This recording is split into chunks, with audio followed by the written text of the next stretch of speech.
friends. Toys bring back to us some amazing childhood memories.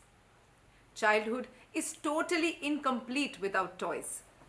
I'm sure all of us have not just played with some beautiful toys, but have also created some very interesting ones during our childhood years. But can these toys be used in the classroom for teaching different concepts? Yes, absolutely. Toys can be used in the classroom for teaching many subjects.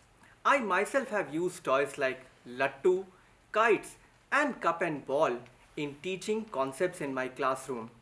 Toy pedagogy works really well with students of all age groups and can be integrated with different subjects. Agreed, sir.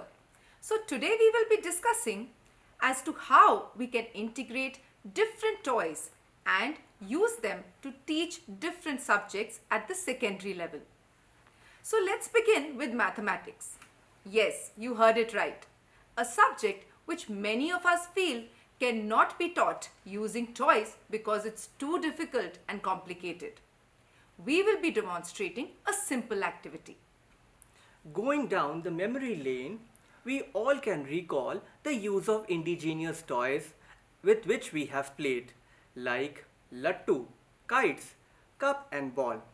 Today, we are going to discuss the toy cup and ball and how it can be used in senior classes to teach circle and its area. So, to make the process much more fun and interesting, we can first create the toy itself. Well, it's not a compulsion. If you have time, it is always more interesting to create it. And it can be created using easily available materials like we can use a paper cup or paper itself. We can also use thread or sutli along with some circular objects like a tennis ball or crushed paper or crushed foil. This is how the ready cup and ball toy will look like. It is so quick and easy to create.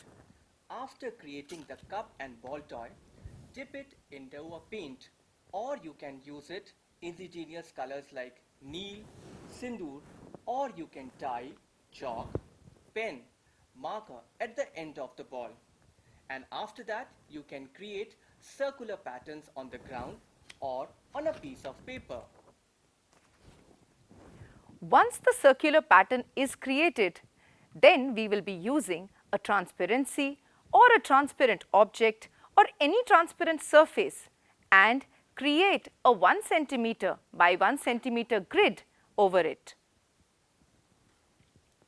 Once the grid is, we are going to place it over any sector or segment of the design.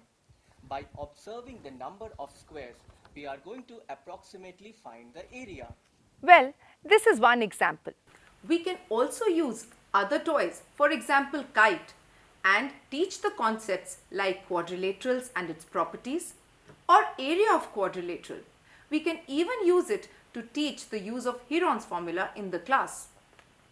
Also, the created cup and ball toy can be used with different subjects. Let us see an example of social science. Indeed, India has a rich cultural and diverse background. Students can be asked to research about those toys and teachers can motivate the students to recreate them into their classrooms. Students can make modifications, but the working has to be kept intact.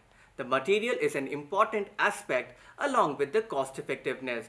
Students must also be encouraged to use eco-friendly material. Well, this cup and ball toy is not as easy as it looks. For the ball to exactly dip into the cup, it is important that we use a specific amount of force and an angle of elevation so that the ball exactly reaches the cup. This concept can be used in our science classroom while we are teaching force and momentum.